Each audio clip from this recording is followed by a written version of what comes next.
자, 이번 시간은 여러분 교재 462페이지입니다. 462페이지 오시면 건축물의 건축이라고 나와 있을 겁니다. 건축 절차를 공부하는 그런 시간이에요. 462페이지입니다. 그리고 지금 건축급성 건축 절차를 진행을 할 텐데요. 여러분 건축급성 건축 절차가 또 여러분 교재에 필기가 되어 있더라고요. 492페이지 와봐요. 492페이지 오시면은 건축 절차라고 나와 있습니다. 찾으셨습니까? 네. 492페이지에.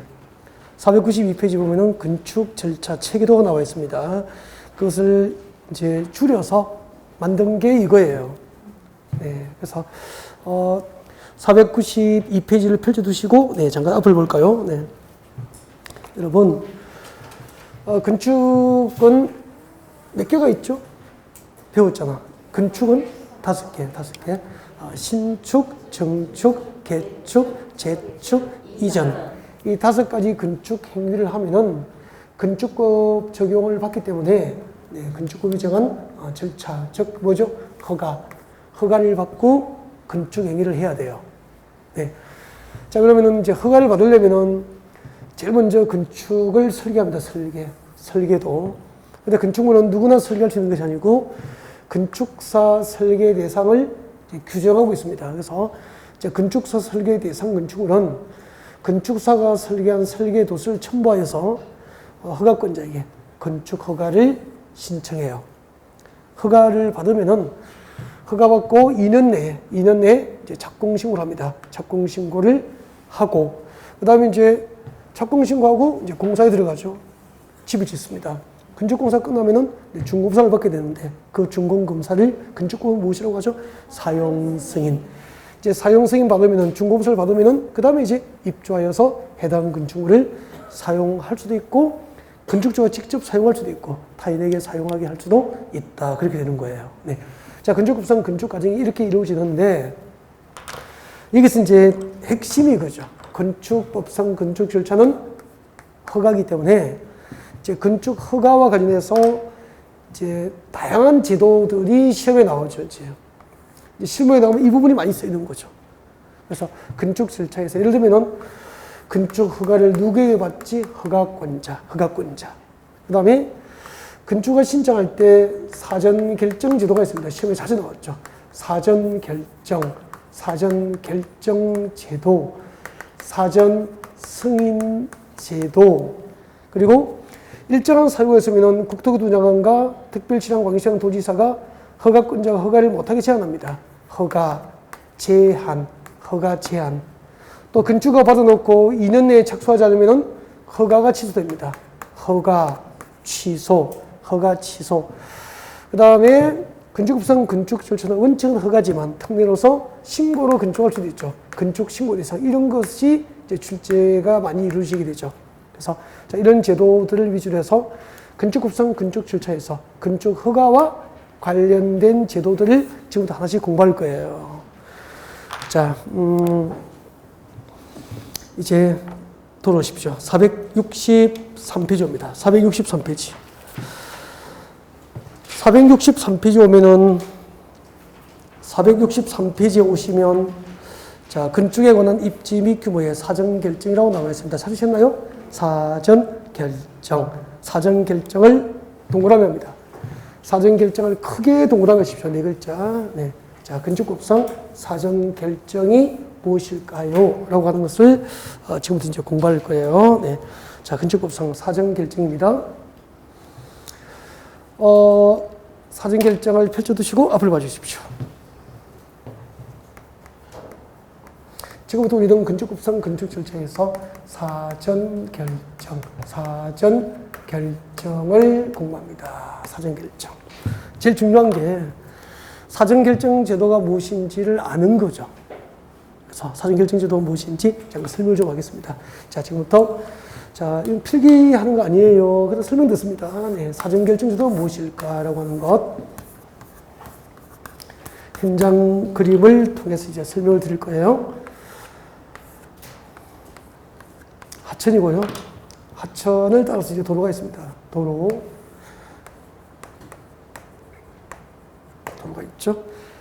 자, 여러분의 고객이 여기서 펜션 사업을 하려고 이 땅을 샀죠. 땅을 샀는데 5억에 샀어요. 5억 주고 땅 샀죠. 여기가 강원도 평창군이에요. 강원도 평창군이면은 이제 잠시 뒤에 배웁니다. 허가권자, 건축허가권자는 평창군수가 건축 허가권을 갖고 있어요. 그래서 5억 주고 펜션 지으려고 땅 사서 평창군청에 건축을 신청했죠. 건축을 신청했는데 불허가 처분을 받은 거예요. 그럼 5억 주고 산 땅 필요합니까? 필요 없습니까? 필요 없게 됐죠. 낭패죠. 그러면은 이제 사업을 못하게 됐으니까 토지를 지정한 목적대로 이용을 못하게 됐잖아요. 그래서 이것을 처분하면은 5억을 받을 수 있을까요? 건축 허가가 안 나는 땅이라고 주변에 소문이 쫙 나버리겠죠. 아마 3억에도 처분하고 빠지면은 운 좋은 거죠. 망하는 거잖아요.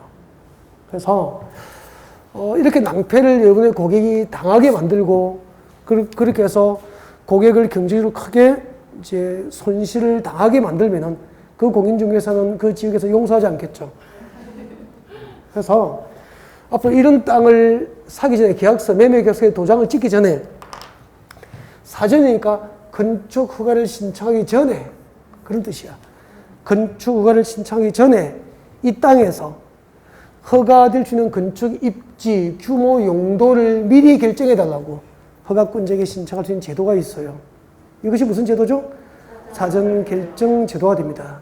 좋은 제도 맞죠? 그러면은 매매 계약서에 도장을 찍어야 됩니까? 찍기 전입니까?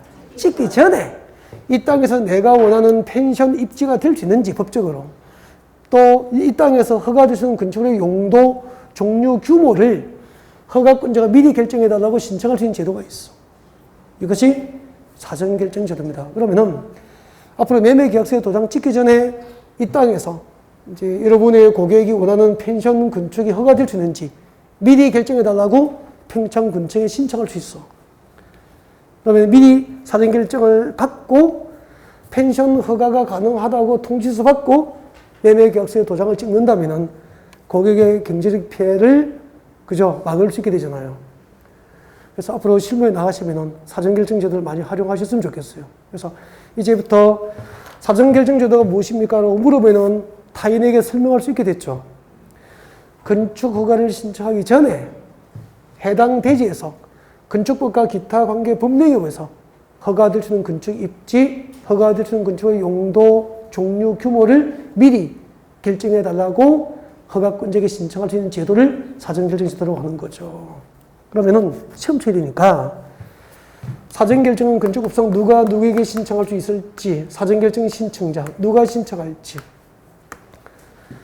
누가 허가권자에게 신청해야 되는지, 사전 결정 신청자, 신청할 수 있는지 알고 있어야 되는 거 아닙니까? 두 번째, 사전 결정 신청할 때 동시에 두 가지를 신청합니다. 동시 신청. 동시에 신청할 수 있는 대상이 두 가지가 있어. 그 두 가지. 사전 결정 신청할 때 무엇을 동시에 신청할 수 있는지. 그 다음에 사전 결정 통지서를 받으면은, 네 가지 허가나 신고가 있은 것으로 일괄 처리해 줍니다. 사전 결정 통지서 한 방으로 허가 등이 있은 것으로 의제되는 사항 4개, 감기. 그 다음에 사전 결정 통지서를 받으면 그 효력이 영원하지 않아요. 당신이 원하는 펜션 건축이 가능하다고 군청에서 통지서를 보내면은 사전 결정 통지서 받고 2년 내에 건축허가 신청 안 하면은 사전 결정의 법적 효력은 실효가 돼버리는 거야. 이런 내용들을 지금부터 공부를 할 거예요. 이제 사전 결정이 무엇인지 현장 그림을 통해서 설명드렸고 무엇을 공부해야 될지 준비되셨죠? 자, 지금부터 이제 교재를 체크하면서 수업하면 되죠. 자, 여러분 교재 옵니다. 463페이지 제일 위에. 자, 허가 대상 건축을 해서 사전 결정 신청이 나와 있습니다. 자, 지금부터 밑줄 긋죠? 건축 허가 대상 건축물을 건축하려는 자, 밑줄 거예요. 거기서 핵심은 허가죠, 허가. 그러니까 허가 대상 건축물을 건축하려는 자만 사전 결정 신청이 가능해요. 밑에 적으십시오. 신청자, 사전 결정 신청자가 됩니다. 그러면은 신고 대상 건축물을 건축할 때는 사전 결정 신청할 수 있어, 없어? 없어요. 허가 대상 건축물을 건축하려는 자가 건축을 신청하기 전에 허가권자 줄 거죠. 허가권자에게 그 건축물의 건축에 관하여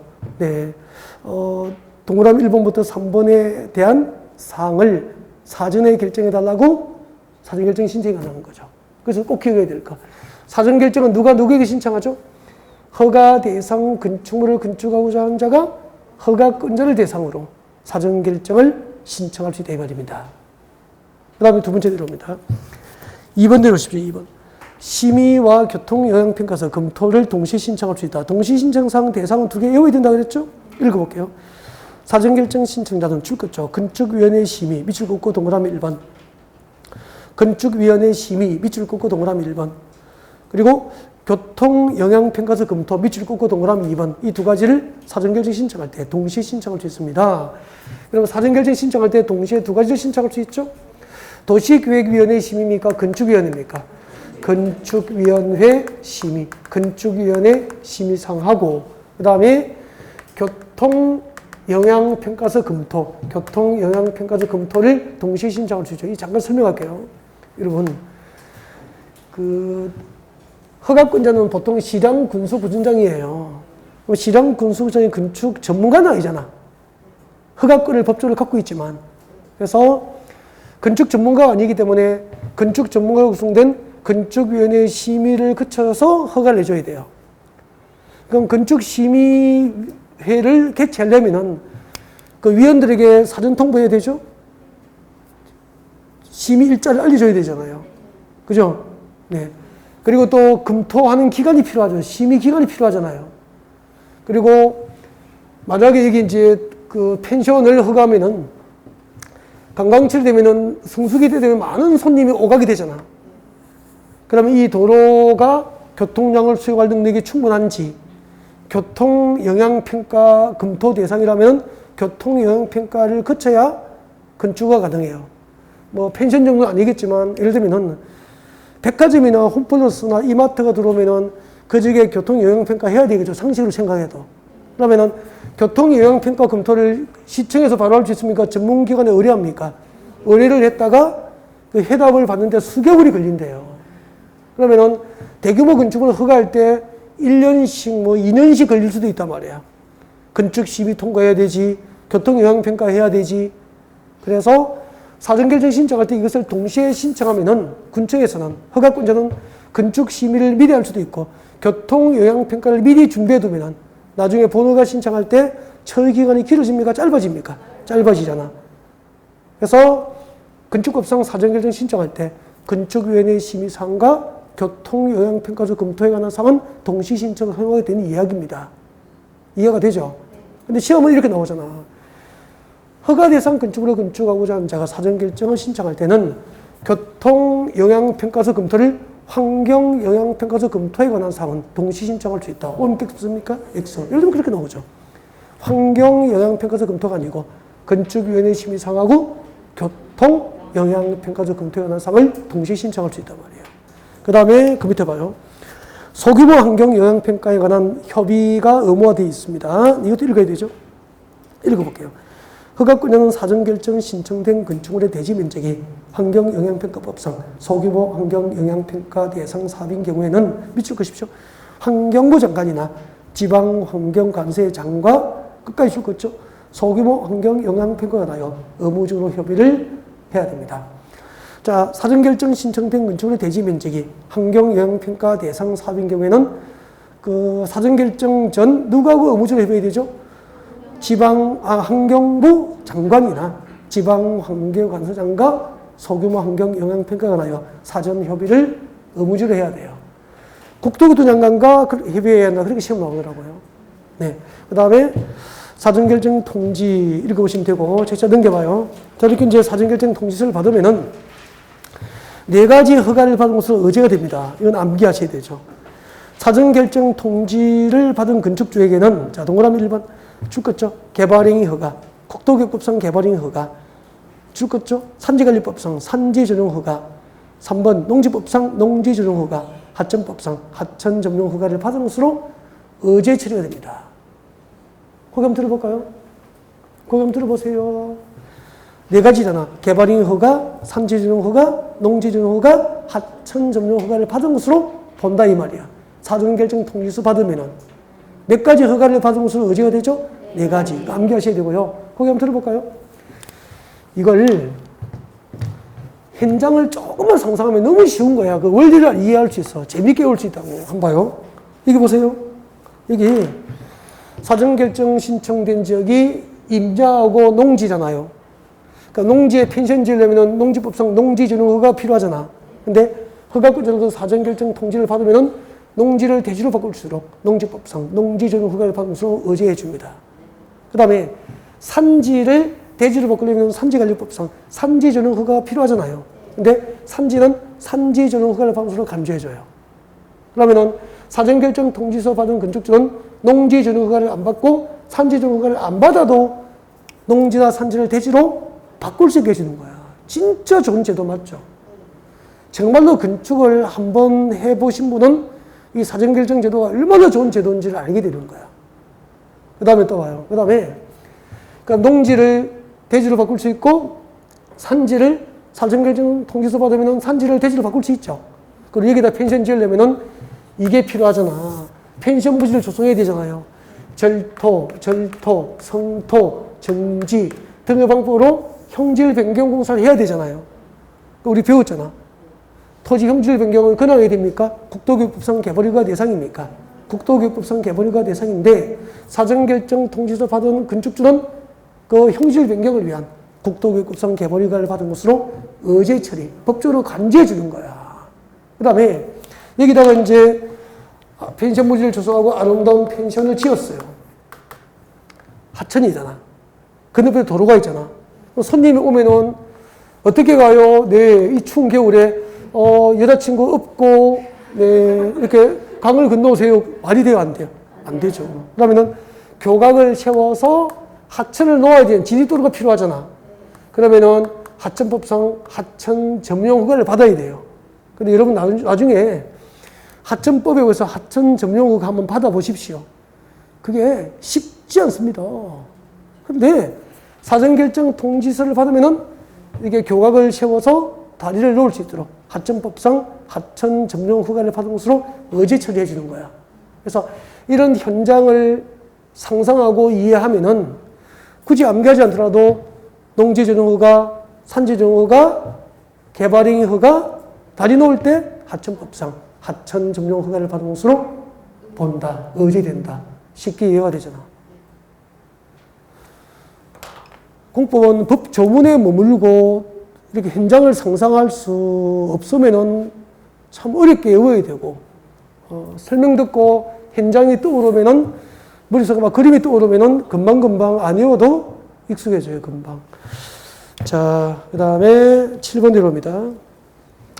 사전결정 통지 후에 건축허가 신청 의무가 나와 있습니다. 네, 읽어야죠. 자, 사전결정 신청자는 사전결정 통지서를 받고 몇 년? 2년 이내 동그라미. 2년 이내에 뭘 해야 됩니까? 건축허가를 신청해야 되고, 동기간에 건축허가 신청이 없으면 사전결정의 효력은 상실되기 때문에 건축법상 사전결정 통지서를 받으면 몇 년 내에 건축허가를 신청해야 되죠? 2년 기억합니다. 그 다음에 465페이지입니다. 465페이지에 보면은 건축허가권자 나와 있습니까? 허가권자 발표하시고, 그 외에 보면 허가의 의의, 성질 나와 있죠? 박산에 보면은 법률 행위적 행정행위다, 명령적 행정행위다, 쌍방적 행정행위다. 전혀 필요 없습니다. 여러분하고는 행정법에는 필요한데, 여러분에는 전혀 필요 없어, 그냥. 그래서 그런 것은 손대면 안 돼. 아셨죠? 잘하려고 하지 말고, 네. 가르쳐 드린 것을 하시면 됩니다. 기본을 하시면 돼요. 자, 허가권자 발표하시고,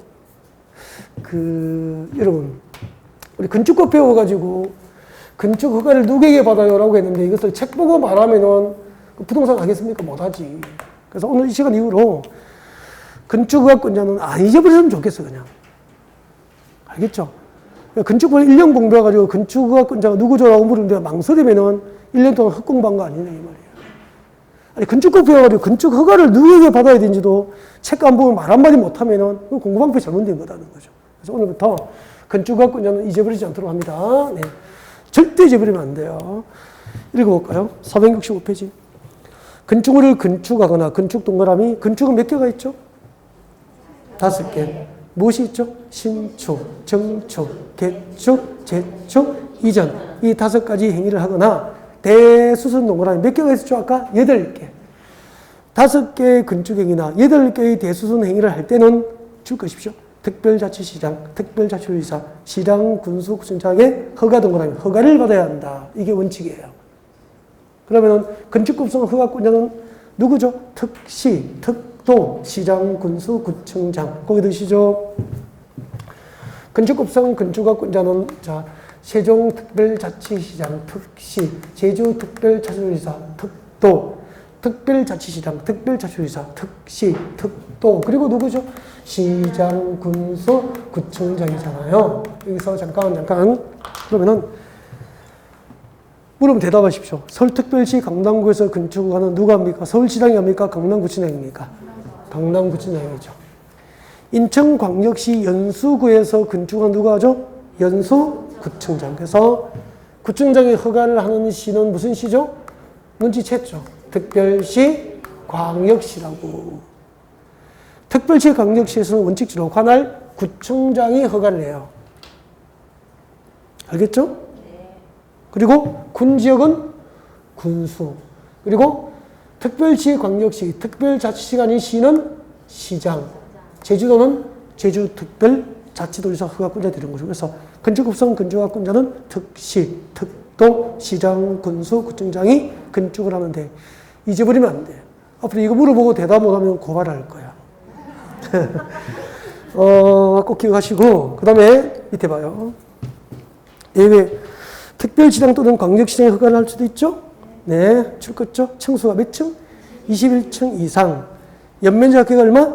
10만 주도 이상인 대규모 건축물은 특별시, 광역시에서는 특별시장, 광역시가 허가를 해요. 단 줄 거요. 가로안에 줄 거죠.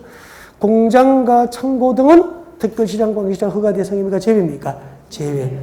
공장, 창고 등은 제외.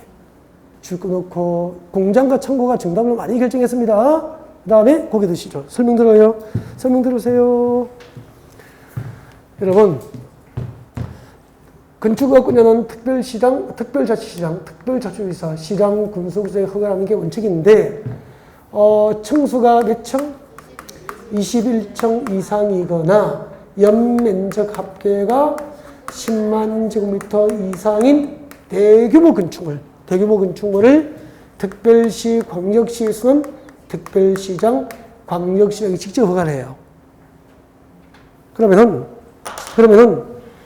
층수가 21층 미만이고 연면적 합계가 10만 제곱 미만인 소규모 건축물은 특별시, 광역시에서 누가 건축을 허가합니까? 관할 구청장이 허가를 하는 거고 층수가 21층 이상이거나 연면적 합계가 10만 제곱 이상인 대규모 건축물을 특별시, 광역시에서 건축할 때는 예외적으로 특별시장, 광역시장이 허가를 한다 이 말이에요. 이제 이해가 됐죠? 그럼 물어볼게요. 서울특별시 강남구에서 서울특별시 송파구에서 제1롯데월드는 100층이 넘죠. 그죠? 송파구에 건축하지만 롯데월드는 21층 이상이니까 송파구청장이 허가했습니까? 서울시에서 허가합니까? 서울시장이 21층 이상이거나 연면적 합계가 10만 제곱미터 이상인 대규모 건축물은 서울시장의 허가권을 갖고 있는 거예요. 어떤 경우에도 국토교통부 장관이 건축허가권자가 되는 경우는 없고 제주특별자치도지사가 아닌 도지사가 건축허가권자 되는 경우는 없어요. 여기도 엄청 많이 무너져요. 경기도 평택시에서 건축허가권자 누구죠? 평택시장이잖아. 근데 층수가 21층 이상이고 연면적 합계가 10만 제곱 이상인 대규모 건축을 평택시에서 건축할 때는 경기도지사가 허가를 한다. 뭐 믿겠습니까? X. 경기도지사 허가 안 해요. 역시 평택시장이 허가한다 이 말이야. 속이시면 안 돼. 그러니까 국토교통부 장관과 제주특별자치도지사가 아닌 일반 도지사는 어떤 경우에도 건축구상 건축허가권자 될 수 없다. 그러니까 이 부분을 외우라고 하지 않잖아. 설명을 하잖아. 이거 잘 듣고 이 부분에서 풍부하게 오랫동안 기억하셔야 돼요. 단순히 글자만 암기하지 말라는 거죠. 단 층수가 21층 이상이고 연면적 합계가 10만 주 이상인 대규모 건축물도 공장과 창고라면은 특별시 광역시에서 건축을 누가 허가합니까? 구청장이 허가하지 특별시장 광역시장 허가 대상입니까? 제비입니까? 제비. 어렵죠. 그래서 이 쪽지에 적어서 다 외우면서 답을 못 찾아요, 잘. 자, 지금까지 건축학군자였고요. 그 다음에 내려옵니다. 사전승인 별표예요. 사전승인 별표. 사전승인제도 별표합니다. 건축법상 사전승인이죠. 사전승인. 사전승인. 보통은 1년 정도 공부해도 그 사전결정제도하고 사전승인제도를 구별을 잘 못해요. 사전결정이 무엇입니까? 물으면 말 한마디 못하고, 사전승인이 무엇입니까? 물으면 말 한마디 못하고, 그러면 시험이 안 돼요. 사전승인은 이거예요. 사전승인은 시장 군수가 건축허가를 할 때, 시장 군수가 건축허가를 하기 전에, 그러니까 사전이야. 사전은 뭐죠? 시장 군수가 건축허가를 하기 전에 허가 여부를 관할 도지사로부터 승인을 받고 허가하는 것을 사전승인이라고 그래요. 이해가 됐습니까? 그러면은 사전승인을 받을 허가권자에 포함되지 않은 허가권자를 불러주세요. 여기 한번 여기 보세요. 건축허가권자는 특시, 특도, 시장, 군수, 구청장인데 사전승인을 받을 허가권자는 시장, 군수로 한정이 되는 거야. 시장, 군수로 한정이 된다고. 그럼 사전승인을 받을 허가권자에 포함되지 않는 자가 누구죠? 특시, 특도, 그 다음에 구청장은 사전승인을 안 받는 거야. 그러면은 구청장이 허가를 하는 시는 무슨 시죠? 특별시, 광역시니까. 여기 한번 보세요. 여기 보세요. 특별시, 광역시, 세종특별자치시, 제주특별자치도에는 건축법상 사전승인 제도가 적용이 되지 않는다 이 말이야.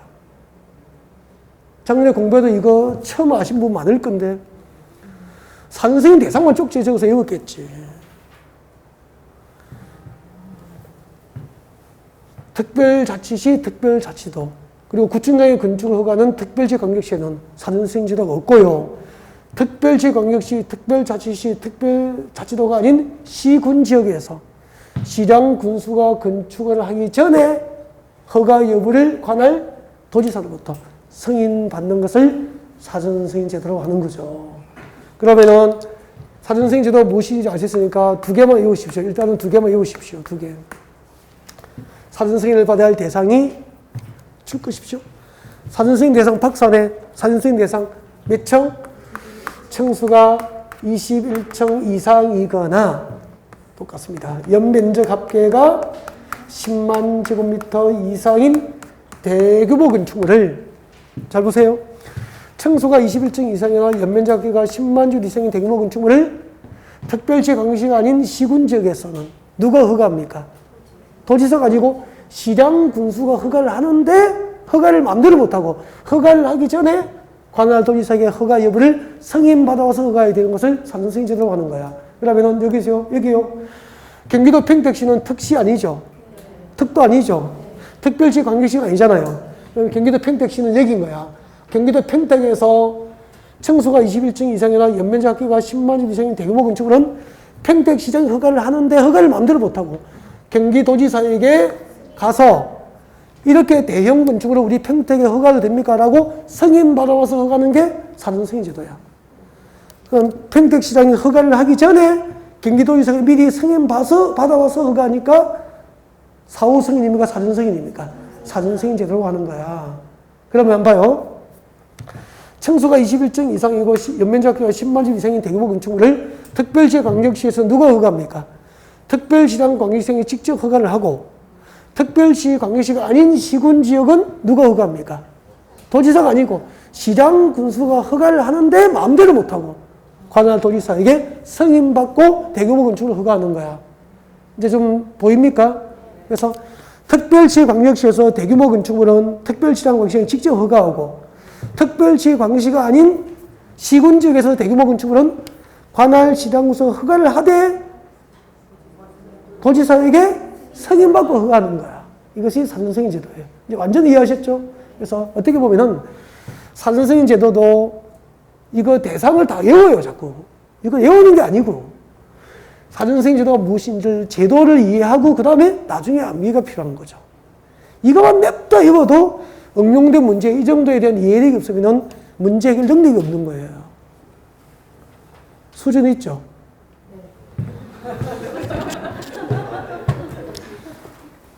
넘기겠습니다. 자, 그 다음에 470페이지 오십시오. 470페이지. 470페이지 오면은 건축 허가의 제한이라고 나와 있습니다. 허가 제한 나와 있습니까? 네. 건축 허가 제한 별표하시고요. 중요하죠. 기본적인 이론은 다 다뤄드릴게요. 네. 자, 건축 허가 제한. 국토교통부 장관의 허가 제한. 국토교통부 장관 동그라미 하시고요. 2번, 특별시장, 광역시장, 도지사, 특광도라고 합니다. 특광도가 누구죠? 특별시장, 광역시장, 도지사 동그라미. 그래서 1번, 2번을 묶어서 앞에 적으십시오. 비교. 비교하는 게 핵심이에요. 자, 국토교통부 장관은 그 다음에 줄 것입니다. 국토관리를 위해서 특히 필요하다고 인정 줄 것입니다. 국토관리를 위해서 특히 필요하다고 인정. 밑줄 것이고 동그라미 1번. 그 다음에 줄 것죠.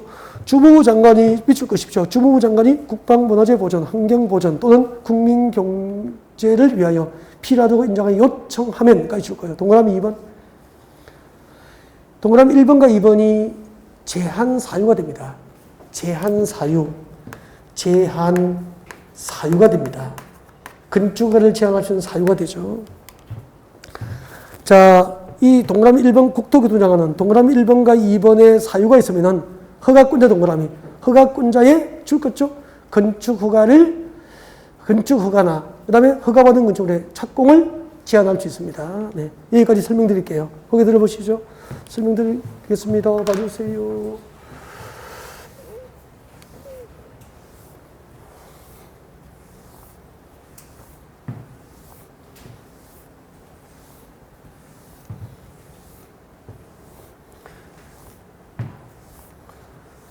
건축허 7개 중에서 이 제도에 대한 이해가 없이 단순 암기만 하면 세 문제에 맞추기도 상당히 힘들어요. 네.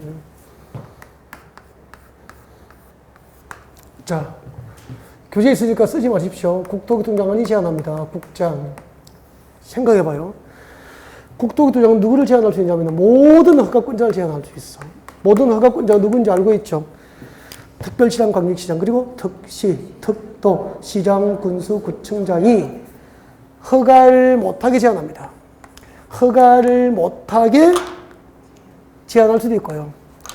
이미 허가를 받았는데 그 건축물에 허가받은 건축물에 착공을 못하게 제한할 수도 있어요. 허가 제한, 착공 제한이 모두 가능해요. 그 다음에 국토교통부 장관이 허가권자의 건축허가나 착공을 제한할 수 있는 사유가 있어. 이 사유 두 개를 외우는 게 핵심이에요. 국토 관리를 위해서 특히 필요하거나. 국토 관리는 중앙정부의 책무잖아. 국토교통부에서는 국토 관리를 위해서 특히 필요하거나. 주무부 장관의 요청이 있으면은, 예를 들면 국방부 장관이 국방상 필요하다고 요청하거나, 환경부 장관이 환경보호를 위해서 필요하다고 요청하거나, 교육부 장관이 교육환경보호를 위해서 필요하다고 요청하거나, 이렇게 국토관리상 필요하거나, 주무부 장관의 요청이 있으면 국토교통부에서는 대한민국의 모든 허가권자가 허가를 못하게 제한할 수도 있고, 이미 허가를 받았더라도 허가받은 건축의 착공을 제한할 수 있어요. 이게 이해가 됐습니까? 핵심은 이거 두 가지를 기억하는 거예요. 이거 두 가지를. 국토관리 주무부 장관의 요청은 누구의 제한 사유죠? 국장. 국장. 그 다음에 비교해 보십시오. 특별시장, 광역시장, 도지사, 특광도는 다음에 사유가 있으면은 누구를 제한하냐면 한번 봐요. 특별시장, 광역시장, 도지사는 광역자치단체장이죠. 그러면은 제한을 하면은 위를 제한합니까? 하급청을 제한합니까? 상급청이 아니고 하급청을 제한하잖아. 그래서 허가권자 중에서 특별시장, 광역시장, 도지사 밑에 누가 있어요? 시장, 군수, 구청장. 시장, 군수, 구청장이 허가를 못하게 제한할 수도 있고 허가받은 건축의 착공을 못하게 제한할 수도 있는 거야.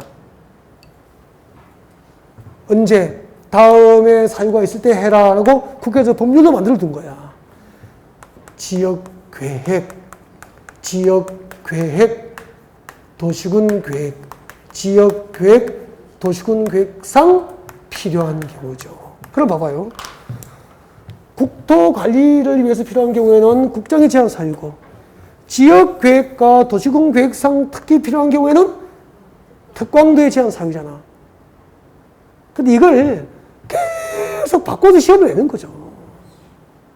그러니까 비교를 해서 구분을 못하니까 이것도 이거 다 외웠으니까 외운 게 나오니까 자꾸 맞다고 체크하는 거야, 체크를. 나와서 울잖아, 자꾸. 이 부분은 비교하지 않으면 항상 안 돼요. 비교를 하는 거죠. 시험이 이렇게 나와요. 그러니까 여러분이 시험지를 받으면 여러분은 틀릴 수밖에 없게 문제가 나와요. 이렇게 나온다고. 서울시장은 국방부 장관이 국방상 필요하다고 요청하면은 강남구청장의 건축을 제한할 수 있다. 오, 믿겠습니까? 아니, 서울시장은 국방부 장관이 국방상 필요하다고 요청하면은 국장이 제한 사유지 서울시장이 제한 사유가 아니잖아. 오, 믿겠습니까? X잖아. 근데, 아니, 서울시장은 국방부 장관이 국방상 필요해서 요청했다는데 어떻게 그걸 의심하냐고. 틀릴 수밖에 없잖아요. 이게 비교하라는 거지. 서울시장이 강남구청장의 건축을 제한할 수 있는 것은 지역계획과 도시군계획상 필요한 경우에만 가능하다 이 말이라. 그러니까 이게 누구 건지, 이게 누구 건지를 구별하시라고. 또 시험 이렇게 나오죠? O와에서 답을 합니다. 이게 뭐 대답하세요?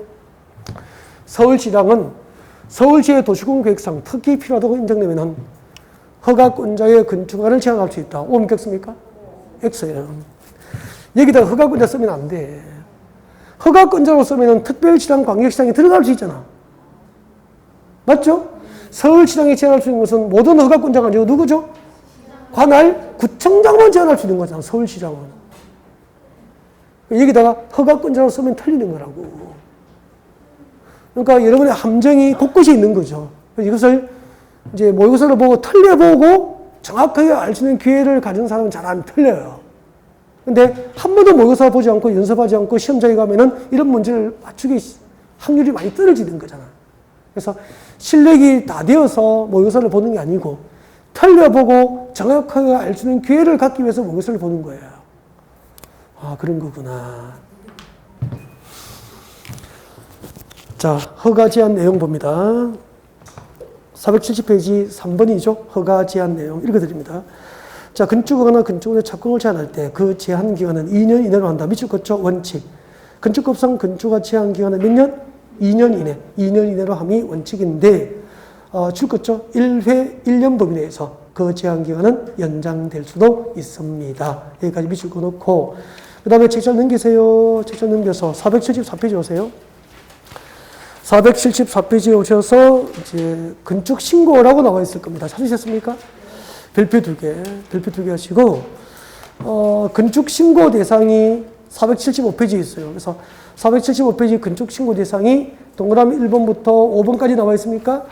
이 박스는 앞에 저 위에 적으십시오. 통째 암기. 좋으시죠? 그냥 암기가 아니고 통째 암기. 통째 암기. 동그라미 1번부터 5번에 해당하면 허가를 받습니까? 신고하면 됩니까? 신고하면은 허가를 받은 것으로 간주해 주기 때문에 건축허가 받습니까? 건축 신고를 할 수 있습니까? 신고하면은 건축이 가능해져요. 건축 신고 대상입니다. 자, 1번부터 같이 봅니다. 쭉 긋죠? 바닥 면적 합계 85제곱미터 이내 동그라미. 바닥 면적 합계 85제곱미터 이내인 정축, 개축, 재축은 허가 받습니까? 신고합니까? 신고. 바닥 면적 합계 기준 85제곱미터 이내인 정축, 개축, 재축은 허가 안 받아도 돼요. 신고하면 돼요. 신고로 가능합니다. 그 다음에 2번 옵니다. 2번. 2번은 밑줄 잘 거예요. 제가 읽으면 줄 것이면 됩니다. 관리적, 농림적, 자연환경 보존지역을 밑줄 거예요. 관리적, 농림적, 자연환경 보존지역을 밑줄 긋고 이걸 외울 때는 밑에 적으십시오. 도시적입니까? 비도시적입니까? 비도시적. 밑에 적으십시오. 도시적 밖이라고 적으세요. 도시적 밖에서 그렇게 오면 되잖아. 관리적, 농림적, 자연환경 보존은 도시적 밖이죠. 이 도시적 밖에서 줄 거죠. 연면적이 200제곱미터 미만이고 3층 미만인 건축물 줄 거예요. 연면적이 200제곱미터 미만이고 3층 미만인 건축물은 줄 거예요. 연면적이 얼마죠? 200제곱미터 미만이고 동시에 몇 층? 3층 미만이잖아. 그 미만인 건축물이니까 대규모 건축물입니까? 소규모 건축물입니까? 소규모 건축물이라고 하는 거야. 이렇게 도시적 밖에 소규모 건축물의 건축은 허가 받습니까? 신고하면 됩니까? 신고. 외울 때는 봐요. 도시적 밖에 소규모 건축물의 건축은 신고. 그렇게 온다고 나중에. 근데 이걸 이해를 못하니까 관리적, 농림적, 자연환경 보존지역에서 연면적이 200제곱 미만이고 3층 미만인 건축물의 건축은 신고. 이렇게 외우니까 어렵고 힘들고 짜증나고 자꾸 그렇게 되는 거죠. 도시적 밖에 소규모 건축물의 건축은 다 허가 받습니까? 신고하면 됩니까? 신고. 그럼 봐요. 여기요.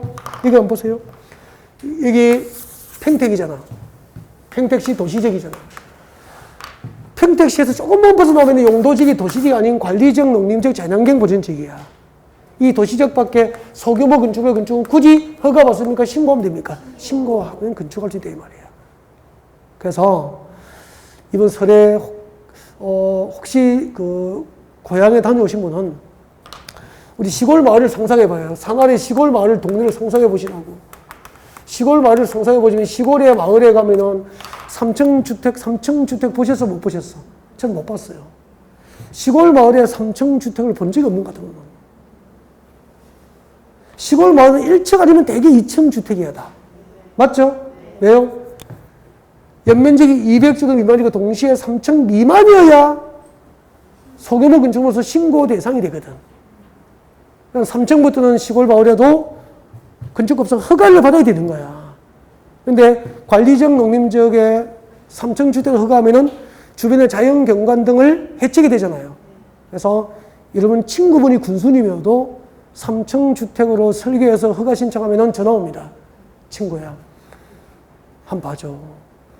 2층으로 다시 수정해서 다시 허가 신청을 좋겠다고 사정할 거예요. 3층 허가 안 해줍니다. 그래서 시골 마을은 1층 아니면 다 2층 주택을 짓는 거예요. 이 규정 때문에. 연면적이 200제곱미터 미만이고 3층 미만이어야 허가받지 않고 신고로 건축이 가능하거든. 왜 시골 마을에 3층 주택이 없는지 아시죠, 오늘? 이 제도 때문에. 그럼 현장만 조금만 상상해도 쉽게 오잖아. 바다면적 합계 85제곱미터 이내인 청축, 개축, 재축. 그리고 도시적 밖에 소규모 건축물의 건축은 신고로 가능하다. 그 다음에 그 밑에 봐요. 줄 거죠? 3번에 연면적이 200제곱 미만이고 3층 미만인 건축물은 금만 공만 소규모 건축물이잖아. 소규모 건축물의 대수서는 허가 받습니까? 신고합니까? 신고. 그럼 시골 마을의 집수리는 아무리 크게 해도 허가 받습니까? 신고합니까? 신고. 도시적 밖에 소규모 건축물의 대수서는 집수리할 때는 신고를 가능하다 이 말이에요. 시골 마을의 주택 수리는 허가 받습니까? 신고합니까? 신고. 그 얘기잖아.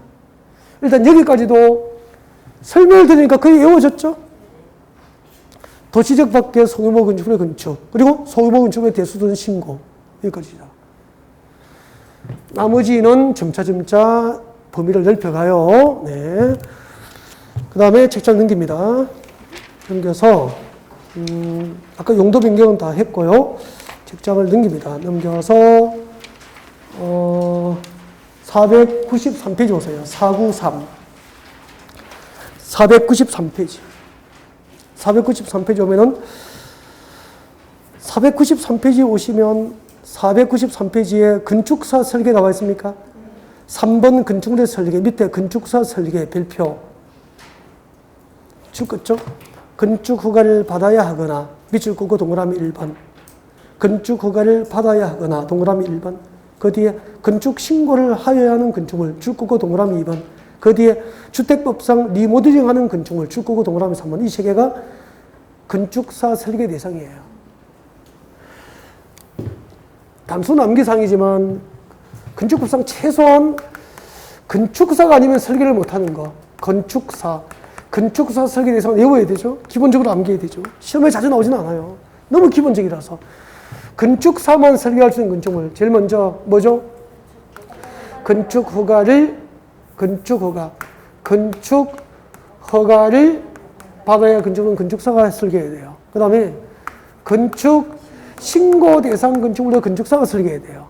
그러면은 건축법상 건축주차는 허가 아니면 신고니까 건축허가를 받거나 건축 신고할 때는 전부 그 건축은 누가 설계해야 됩니까?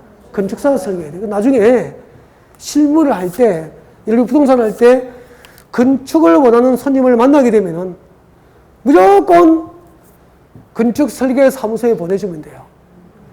땅 팔고, 매매에 가서 땅 팔고, 건축을 하기 위해서 여러분에게 상담을 하면은 커피 한잔 드리고 거래하는 건축사 설계 사무소에 보내면 돼요. 그러면은 건축 설계부터 허가 신청부터 허가 받고 착공 신고하고 사용 승인 준공사 받을 때까지 건축 설계 사무소에서 일을 다 하지 여러분이 하는 일이 아니다 이 말이에요. 무슨 말인지 알겠죠? 그래서 건축을 하려면 어떻게 하죠? 라고 물어보면 어디에 보내야 됩니까? 건축사 사무소에 보내면 돼요. 왜? 건축 허가 대상이든 건축 신고 대상이든 전부 설계를 누가 하죠? 건축사가 해야 되니까. 그리고 주택법에 따라서 리모델링하는 공동주택은 그 리모델링 설계를, 여러분 아파트 리모델링 하면은 리모델링 설계를 누가 하죠? 법적으로 건축사가 아니면 안 된다 이 말이에요. 이해가 됐죠? 그래서 건축가 받아야 할 건축물, 건축 신고해야 될 건축물, 그리고 주택법에 따라서 리모델링 하는 건축물에 리모델링 설계는 건축법상 건축사만 할 수 있다 이 말이에요. 그 다음에 기본의 유형과 기본적인 것을 지금 전달을 다 드리고 있는 거예요. 494페이지 오세요. 494페이지 오면 착공신고라고 나와 있을 텐데요. 4번에 찾으셨습니까? 착공신고 대상 별표. 그리고 필기하세요. 저 위에 필기하세요. 아니면 저 밑에 필기해도 좋고. 착공신고 대상 필기하세요.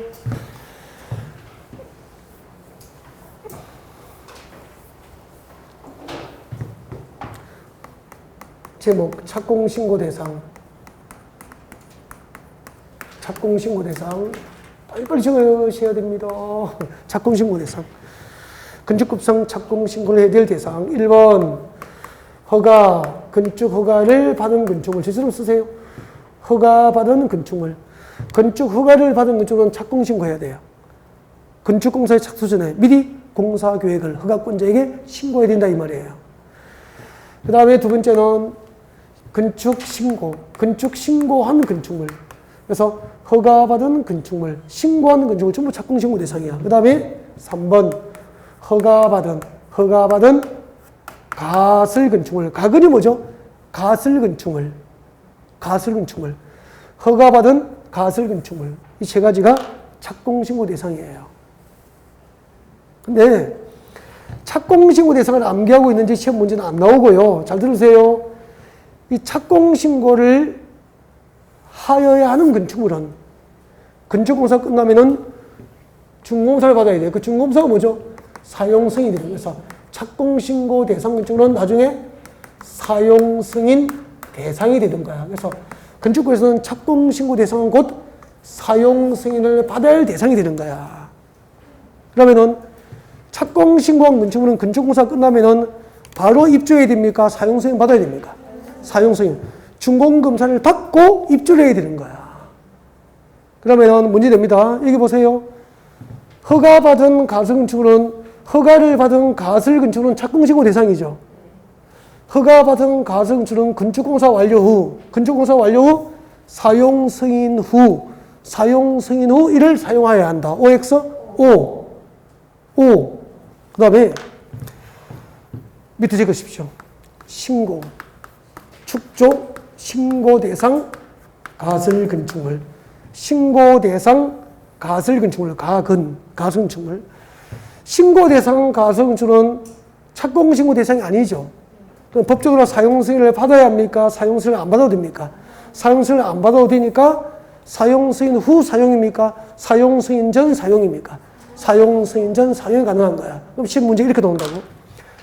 축조 신고한 가설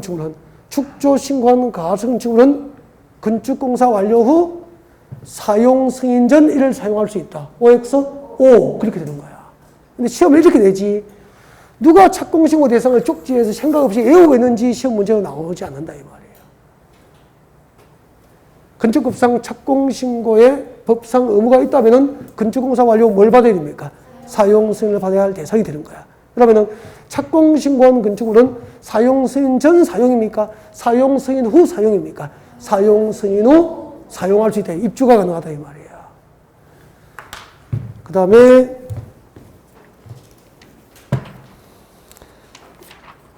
여러분 교재 498페이지입니다. 498페이지 오세요. 498페이지에 오셔서 8번에 건축물의 사용 승인 498페이지에서 건축물의 사용 승인 찾으셨습니까? 네, 사용 승인을 발표합니다. 사용 승인을 발표하시고 필기 좀 하십시오.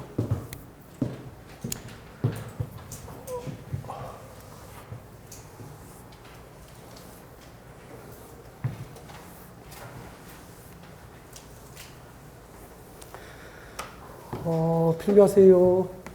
건축법. 우리는 지금 건축법을 공부하고 있다. 받아 적으세요. 건축법.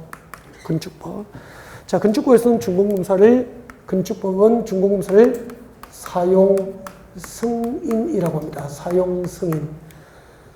건축법은 준공사를 뭐라고 하죠? 사용 승인. 다음 주에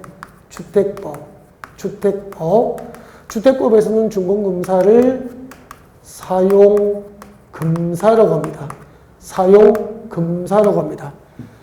건축법은 준공사를 사용승인, 주택법은 준공사를 사용금사. 그래서 건축법과 주택법 모두 준공금사라는 말을 쓰지 않습니다. 법에는 준공금사라는 말이 건축법에는 없습니다. 건축법은 사용승인, 주택법은 사용금사라 그래요. 준공금사를. 그 다음에 건축법상 사용승인은 적으십시오. 건축주가 건축공사 완료 후 신청합니다. 누구에게? 허가권자에게. 건축법상 사용승인은 누가 신청하죠? 건축주가 신청합니다.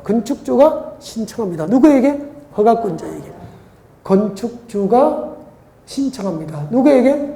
허가권자에게.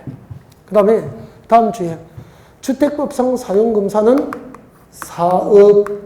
사업주체가